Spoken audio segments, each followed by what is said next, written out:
What is going on, guys? It's Justin from the J Media, back with another video. So again, if you guys have been following every single vlog, you would know that most recently, just about a few weeks ago, we went to pick up an R34 Skyline with my boy Thompson.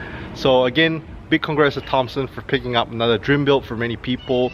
So what we'll be doing is making some content on this car as much as possible, because literally as soon as he got the car, he already had a bunch of people interested to buy it. So without further ado, here's the car. This is a 1999 Nissan Skyline GTT, otherwise known as the R34 Skyline. Again, this is not a GTR, this disclaimer. Let me do a walk around. So again, a lot of you probably have a lot of questions about this car that I can't really answer, but here is the car. Beautiful car. It does need, a little bit of love here and there.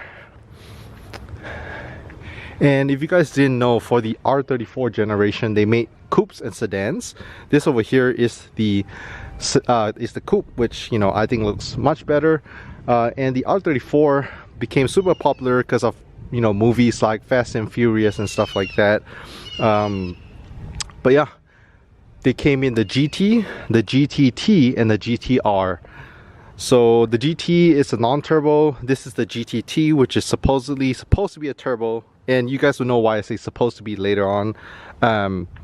But this car has been in Thompson's possession for, like I said, a couple weeks, not that long. The only thing he's done so far is throw on the Advent 3-spoke wheels. Again, super OG wheels.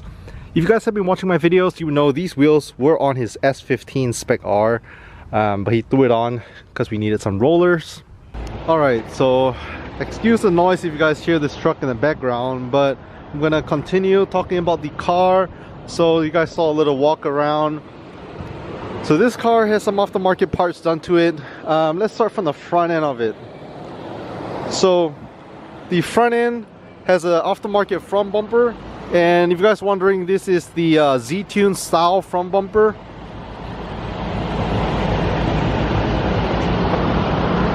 Again, I'm not a huge, I don't really know my parts that well, I might be wrong. Z-Tune or Nismo, I'm not 100% sure. It does have side skirts as well, all made of fiberglass. Has an aftermarket fiberglass rear bumper, as well as this wing. I believe this is the R34 GTR style wing.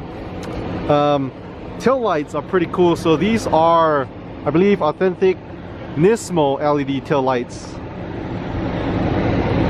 And then we have an exhaust here. It's pretty quiet actually. It's a Kakimoto Racing. I've never heard of the brand, but exhaust setup going on.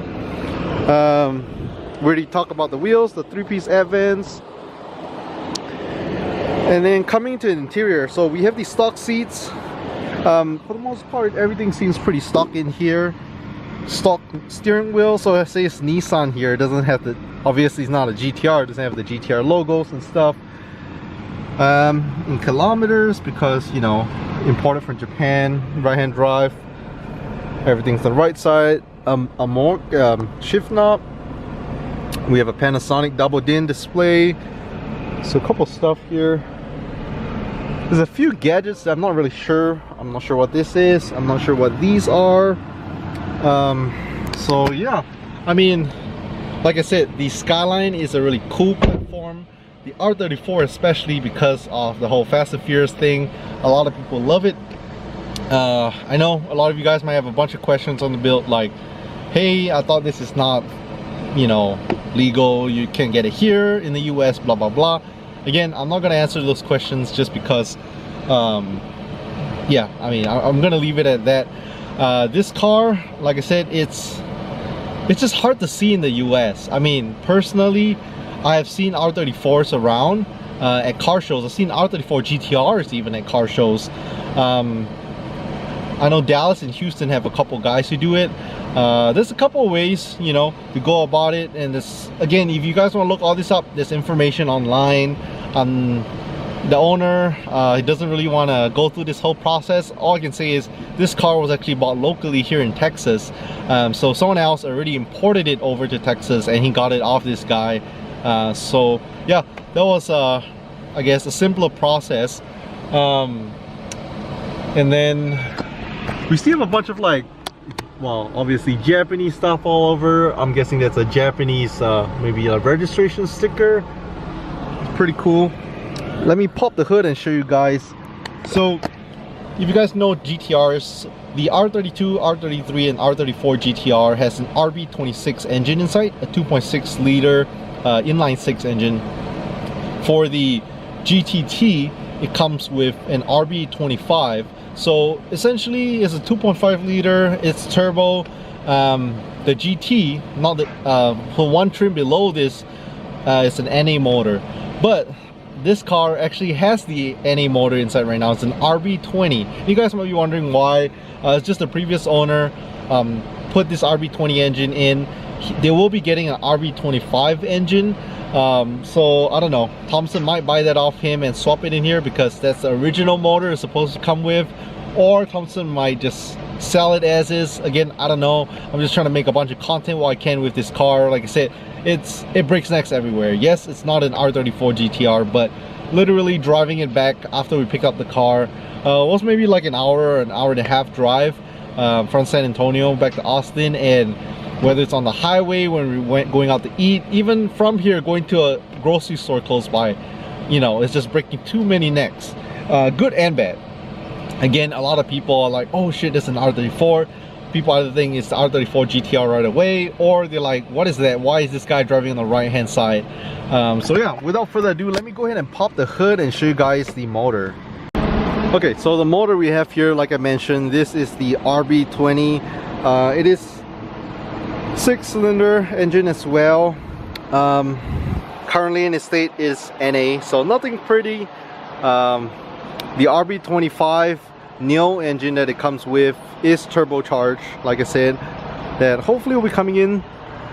I'm not sure again if Thompson would decide to keep it or sell it, but yeah, he's going back and forth, so as of right now I'm not sure. Of course, you have your bunch of Japanese stuff, your Japanese VIN, you know, all that goodies. But yeah, apparently in the NA motor, Thompson says it's slow as shit.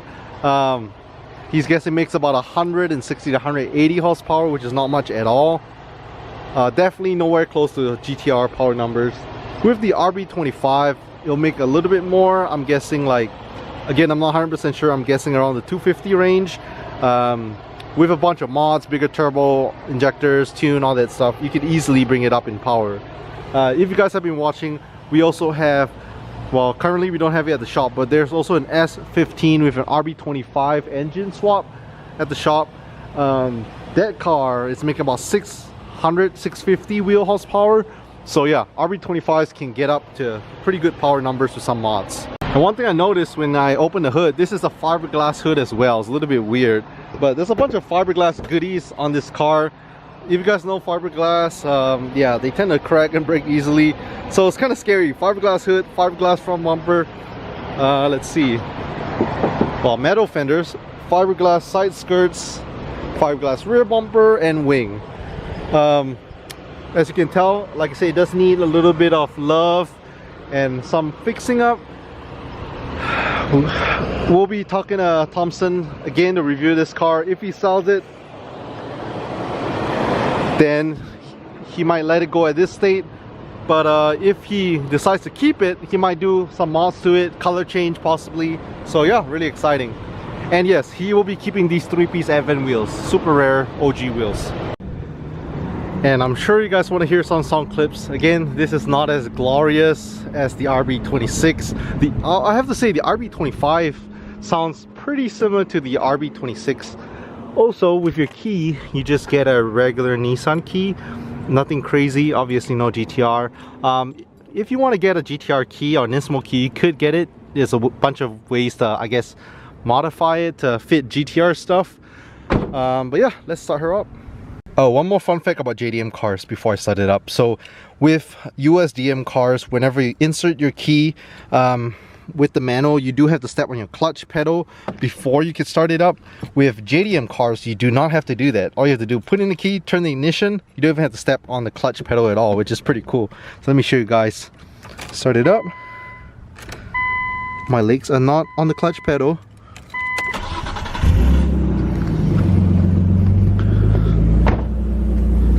Here's how she sounds on cold start. Like I said, real subtle. So I just let the car warm up for a little bit and I'll give you guys some revving exhaust clips. So this is how she hears on idle. So like I said, there's a Panasonic double din. Everything's still in Japanese and it's pretty cool.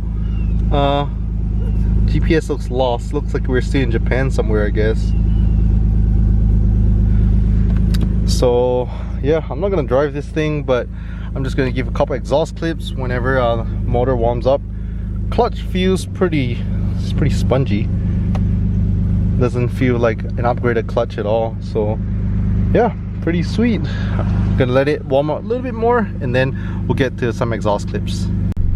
And while I wait for it to warm up, this thing has pretty low, I should say kilometers, I was gonna say miles. Right now it's about 99,000 kilometers, which translating to miles is about, I think, 70 something thousand miles, which is pretty low for 1999. Almost at 100,000. That's pretty cool. And of course everything is in Celsius because JDM. So in the right hand side, I personally have never driven a right hand drive car. Hopefully you'll be given an opportunity to do so one day. But yeah, it's pretty different. I've driven in a right hand drive car back in Asia because I actually started driving, I learned in Malaysia, so I've driven in Malaysia and Singapore. I have not driven a right hand drive car in the US because everything is on the opposite side of the road. And then if you guys are wondering, over here your windshield wipers on the right side, and then sorry, windshield wipers on your left side and your headlights on the right side, so a little bit switched. And of course with the manual transmission you shift with your left hand instead of your right hand. So I'm sure when you drive and everything, you want to make sure you're a little bit more to the other side of the road. I heard when you take turns left or right, it feels a little bit weird, but yeah, I'm sure you get used to it. All right, so let's give a couple of revving clips. So I'm gonna focus over here on the RPM gauge. So we're gonna do some in-car shots with the sound as well as some outside of car. So let's do like low rev, mid-range, and something close to red line.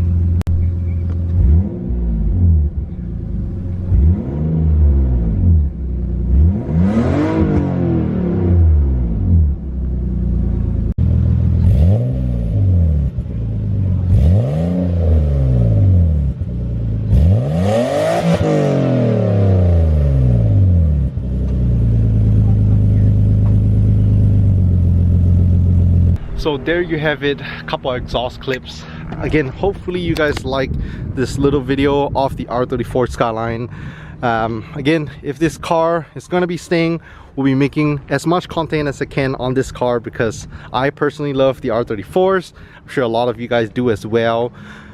And like I said, we have more awesome cars here.